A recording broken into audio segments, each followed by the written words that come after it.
Magandang araw sa inyong lahat. Welcome to my YouTube channel, Bayan Ko TV. Ngayon, bigyan natin ng reaksyon ang hula ni Madam Wendra kay former President Rodrigo Roa Duterte.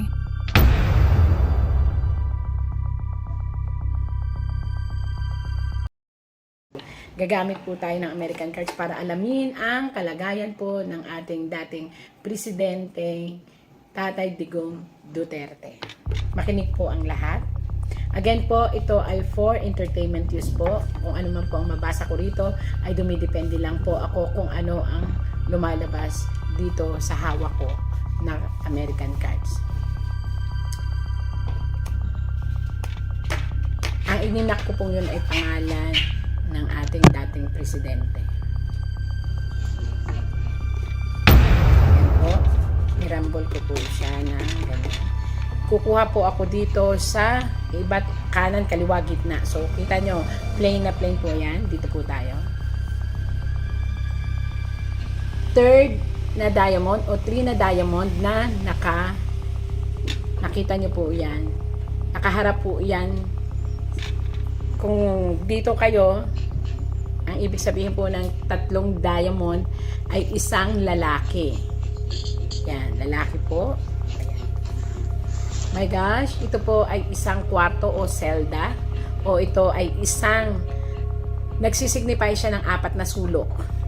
Isang lalaki, ayan po ha, isang lalaki na napansin nyo po bakit alam ko na yon ay na selda, kasi po isang lalaki na nasa 4 na sulok, since ang pangalan niya ang ininak ko dito, yun po ang magre-reflect.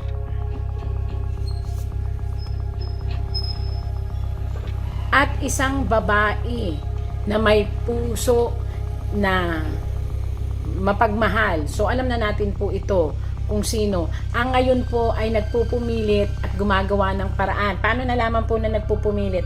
Nakita nyo po na may dala siyang bulaklak. Yung bulaklak pong yun ay ibig sincerity, loyalty, and eagerness. Yun po ang ibig sabihin yan. So, nagre-represent po ito ng isang anak. Maaaring asawa o anak. Since ngayon po sa nakikita natin, anak po ito. At alam na po natin kung sino siya.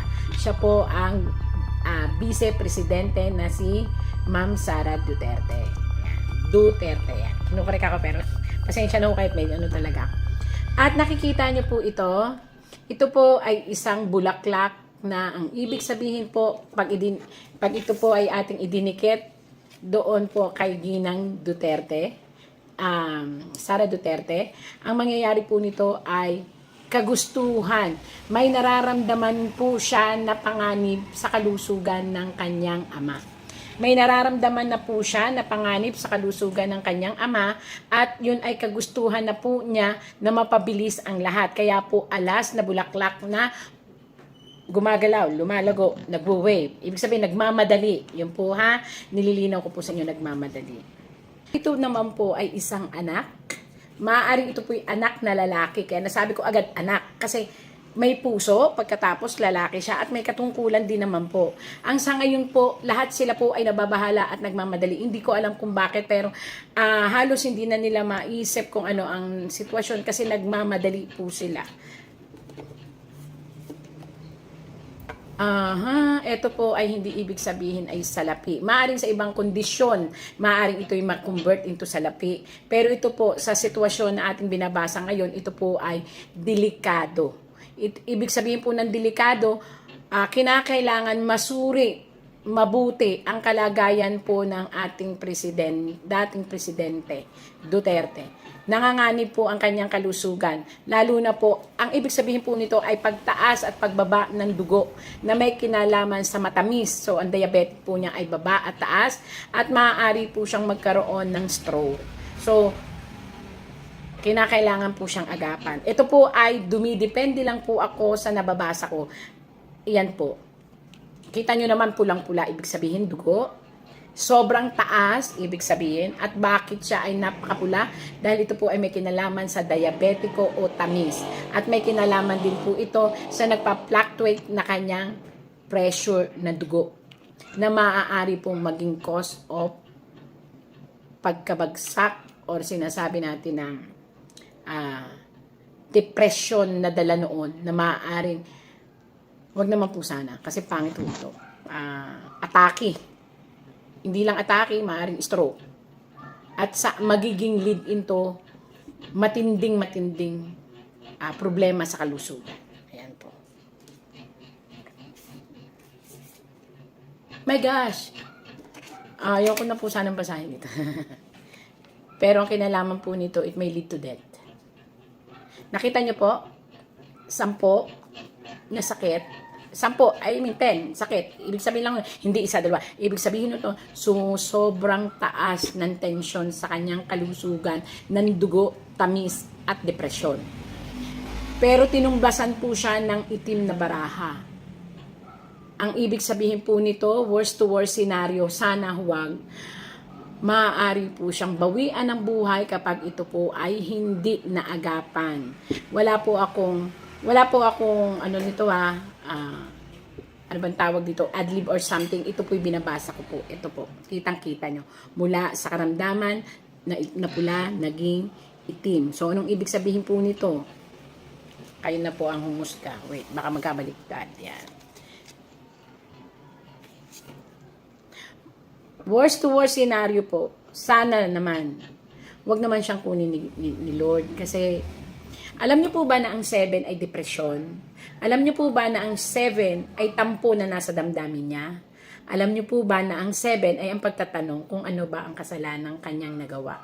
Kung deserve po ba niya ang ganitong sitwasyon? 7 po yan, palakol. Ang ibig sabihin po niyan, ang aking pang binuo ay chinachap-chap o ito pa ang karapat-dapat na matanggap ko.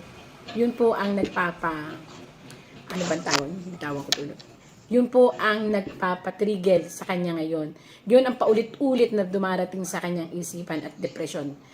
Kaya po siguro yung health niya ay naapektuhan. Binabasa ko lang po, tagabasa lang po ako Makinig pong mabuti, ini-interpret ko lang po. Queen, ang pag-asa niya ay ang mga taong nagmamahal sa kanya. Yun po ngayon ang hinihintay niya. Nasaan ang mga taong nagmamahal sa kanya? Kaya po, Queen, kasi siya po ay naglingkod sa inang bayan. Napansin niyo po ito? Ito po ay inang bayan, babae. Ito po ay ang pag-ibig niya sa inang bayan. Ngayon po tinatanong niya, nasaan ang pag-ibig na ginawa ko? Nasaan ang mga tao na nandyan sa inang bayan ko? Yun po ngayon ang hinihintay niya na siguro makakapagbigay sa kanya ng malaking tulong upang labanan ang nararamdaman niya ngayon. At nasaan po ang mga hinubog niya, minahal niya? Ito po ay nagre-represent po ito ng mga taong naipagtanggol niya, nabigyan niya ng magandang buhay sa politika, mga kaibigan, mga tao na paano ba yung kasi American cards ito, hindi kagaya tarot kitang-kita. Basta ito yung nagre-represent ng mga tao, hinahanap niya ang mga tao, hinahanap niya yung sagot, hinahanap niya yung katarungan. Ito po yun. Yan.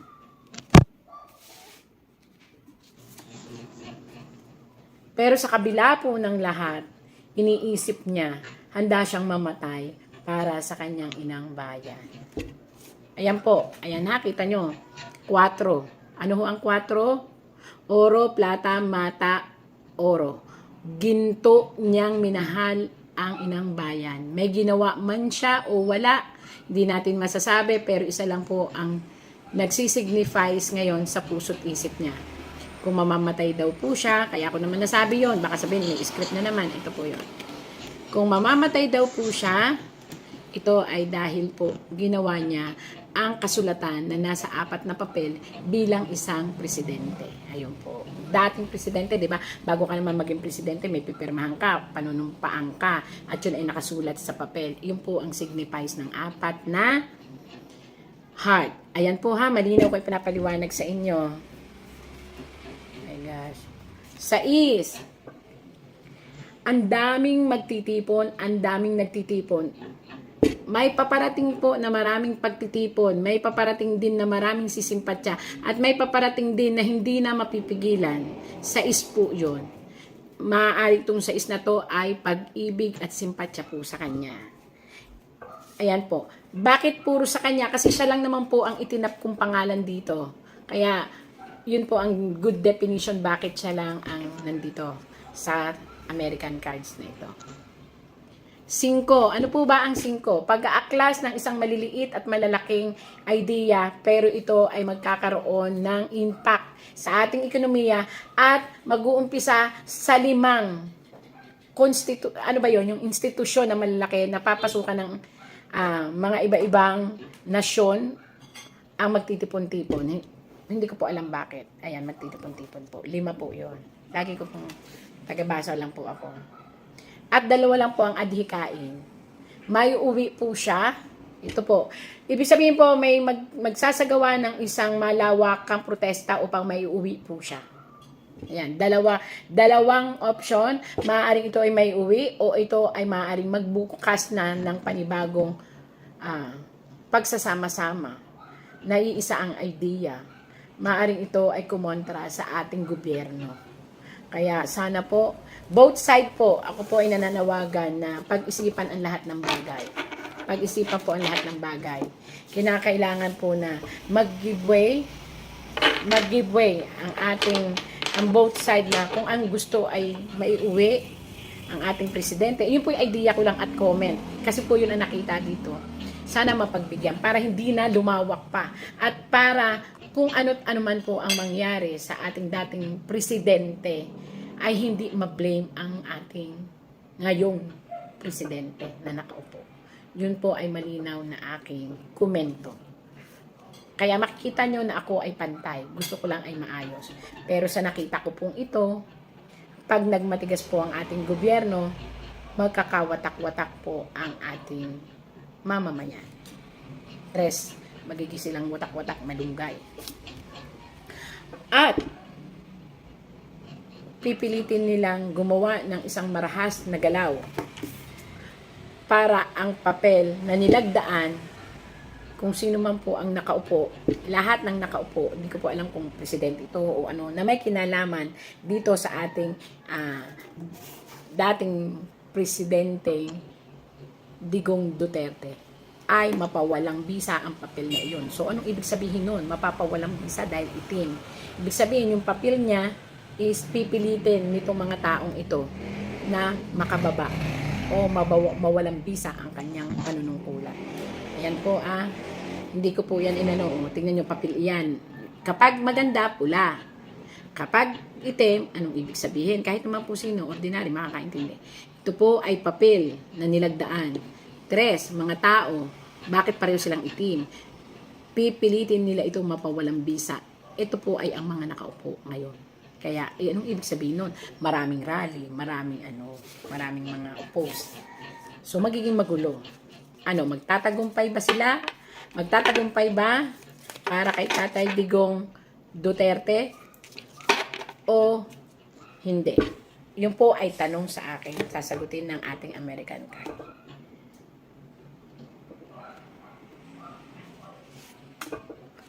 5. Magdadagsaan ang maraming tao mula sa iba't ibang parte ng daigdig. Makikisama at makikisimpatya at makakagawa ng kalahati ng porsyento ng populasyon upang magsama-sama. Naku po, ano ba yan? 2. Malapit na po itong mangyari. 7. Kapag ang isang katawan ng isang tao o na may karamdaman ay hindi po naiuwi, mapupunta po ito sa matinding gulo. Yun lang po ang masasabi ko. Salamat po.